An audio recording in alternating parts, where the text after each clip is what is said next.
la vacunación VIP y también qué deja, ¿no?, este escándalo que ocurrió en el gobierno, que terminó con la salida de Ginés González García del ministerio. ¿Cómo estás, Andrés? Lucas Álvarez te saluda. ¿Qué tal, Lucas? Un gusto, ¿cómo le va? Muy bien. Un gusto, el gusto es mío. Contanos un poco, Andrés, cómo impacta toda esta situación en lo que es la opinión de la oposición y también de los argentinos del día a día, porque es un golpe fuerte. Sí, lamentablemente es un golpe muy fuerte porque, de hecho, no venimos de resultados positivos en materia del manejo de la pandemia. Ya llevamos un año prácticamente y en casi un año la verdad que la Argentina fue de improvisación en improvisación. Yo creo que estuvo acertado inicialmente el gobierno en ganar tiempo, en una cuarentena para que se prepararan los sistemas de salud, para que todos nos preparáramos desde el punto de vista psicológico, social, para ir aventando miedos que había en la sociedad. Pero después de esa etapa inicial, el gobierno ha ido de desacierto en desacierto, apostó todo a una cuarentena eterna que era imposible de sostener. Después de la salida desordenada de la cuarentena, con resultados desde el punto de vista sanitario muy malos, desde el punto de vista económico y social ni hablar, se apostó a la vacuna, una vacuna que no terminó llegando en las cantidades que el gobierno había generado expectativas, y bueno, esto me parece que es un golpe muy fuerte a la credibilidad, porque encima que venimos de todos estos problemas, nos hallamos, digamos, yo creo que no era necesario que nos enteremos por Berbisky de estas situaciones que uno de alguna manera podía presumir, porque me parece que antes de eso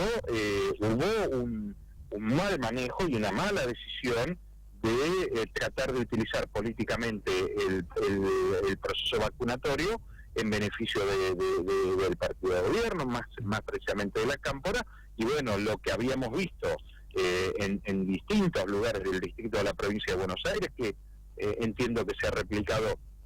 en otros lugares del país, bueno, tuvo ahora este hecho de los vacunados VIP, que no es ni más ni menos que la corroboración de algo que ya se estaba viendo. Y en línea con esto que estabas diciendo, y bueno, y especialmente con todo lo de la vacunación VIP, ¿cómo ve las declaraciones del presidente en México, donde habló de terminar con la payasada, de que no hay, de que al menos en la ley argentina no es ilegal alguien que se cola en la fila de la vacunación? Palabras más, palabras menos, fue más o menos esa la idea de lo que dijo el presidente. ¿Cómo ven estas declaraciones de la oposición y un poco la actitud del gobierno a raíz de todo lo que fue este escándalo? Bueno, es que me parece que el presidente, para poner las cosas en su debido lugar, si esto era una payasada y era solamente una cuestión de colarse en la cola, no entiendo por qué le pidió la renuncia al ministro. Claro. Al ministro más importante en un momento, yo digo, el ministro de Educación, perdón, el ministro de Salud y el ministro de Economía en este momento, hoy tienen, digamos, los temas más calientes y más picantes y más importantes de la agenda de la Argentina. Si le pidió por una payasada y por una colada, me parece que más que una colada y una payasada, lo del presidente, las declaraciones del presidente ayer, son medio una tomada de pelo a los argentinos, porque si se está buscando que este escándalo no se profundice, para que no se conozcan situaciones todavía más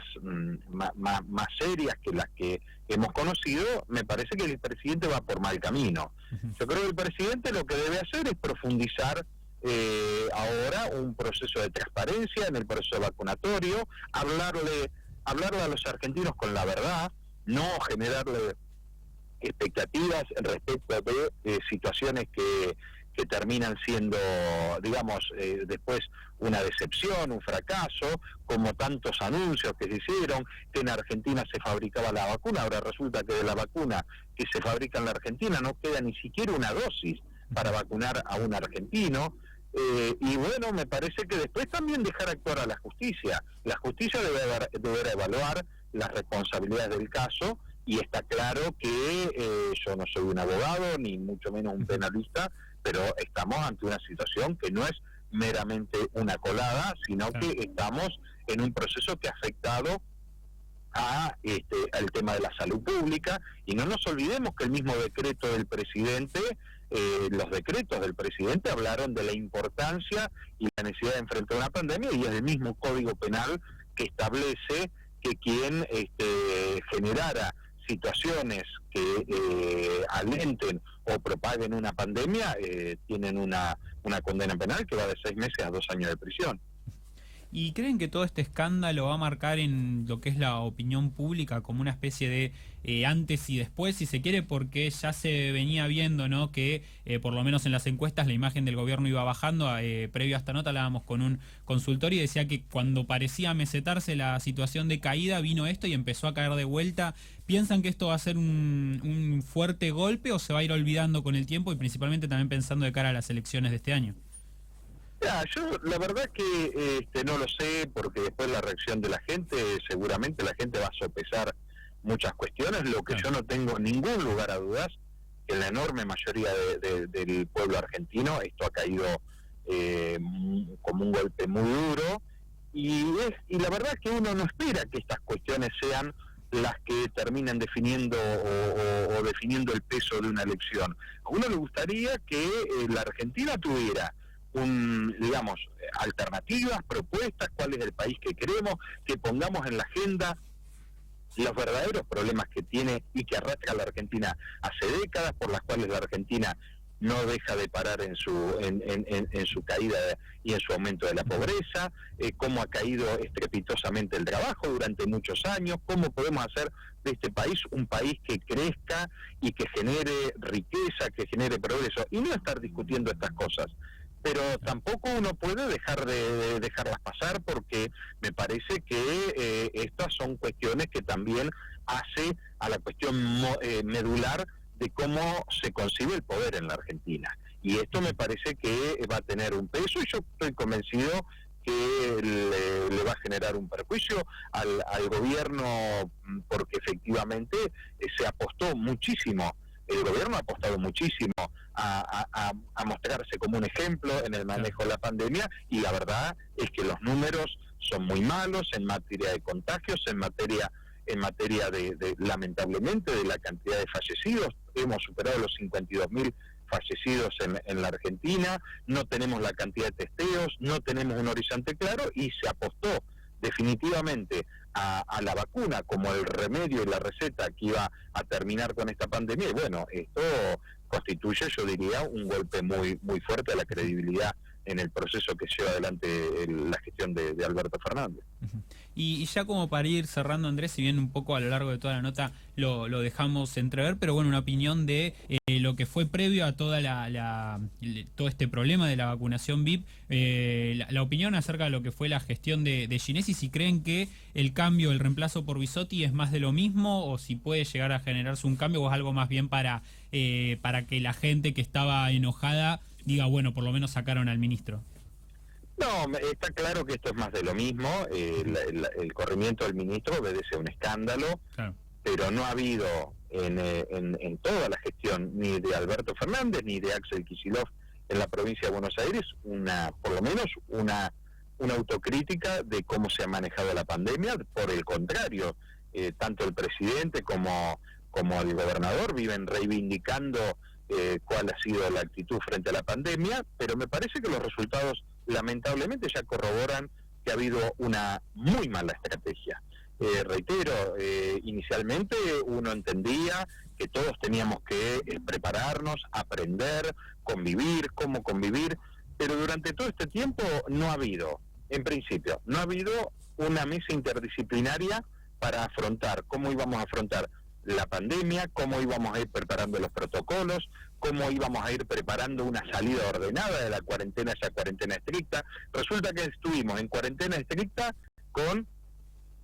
casos, con 100 o 200 casos de contagios por día y con 3 o 4 fallecidos por día, y resulta que después tuvimos que salir, es decir, por la asfixia económica que sufría la sociedad argentina, salir de esa cuarentena en forma desordenada con más de 8.000 o 10.000 casos de contagio por día y con más de 200 muertos por día. Esto me parece que es una improvisación. En segundo lugar, no nos hemos podido poner de acuerdo, no ha preparado el gobierno, por ejemplo, cómo llevar adelante las clases. Es decir, un año el gobierno ha tenido la educación prácticamente parada, un ministro que lo único que decía es que las clases no iban a empezar, y estamos a próximos del inicio del clase lectivo con muchísimas incertidumbres, en un país donde se prohibió la educación, pero se habilitaron las salas de juego, las salas de bingos y de casinos. Me parece que estamos frente a un cambio de figura. Para el gobierno lo que busca es tratar de hacer un control de daños sobre el escándalo que se ha suscitado, pero lamentablemente yo no estoy viendo por lo menos un parar, decir, bueno, pongamos el GPS, qué es lo que tenemos que hacer, porque hay un dato que, Lucas, ya está corroborado. La vacuna en la Argentina, la cantidad de vacunas en la Argentina no van a estar a disponibilidad. ¿Por qué? Porque en el mundo, lamentablemente, hay una desigualdad enorme. Países como Canadá, que ha comprado 7 veces la cantidad de 7 vacunas por cada uno de sus ciudadanos. Otros países en Europa están entre 5 y 6 cantidades, y la Argentina no va a tener la disponibilidad, con lo cual esta apuesta a la vacuna definitiva es una apuesta que no va a funcionar, porque no va a haber disponibilidad de vacunas, con lo cual el gobierno rápidamente tiene que rever cuál va a ser la estrategia para transitar estos próximos meses. Te agradecemos, Andrés, por estos minutos, y bueno, esperemos que después de todo este escándalo las cosas empiecen a funcionar un poco mejor, principalmente en materia sanitaria y también económica. Pero muchas gracias por estos minutos. No, muchas gracias a ustedes, un saludo. Un saludo, un abrazo. Ahí hablábamos con el senador bonaerense de Juntos por el Cambio, Andrés de Leo. Nosotros nos vamos a una pequeña pausa y ya seguimos con más MSI por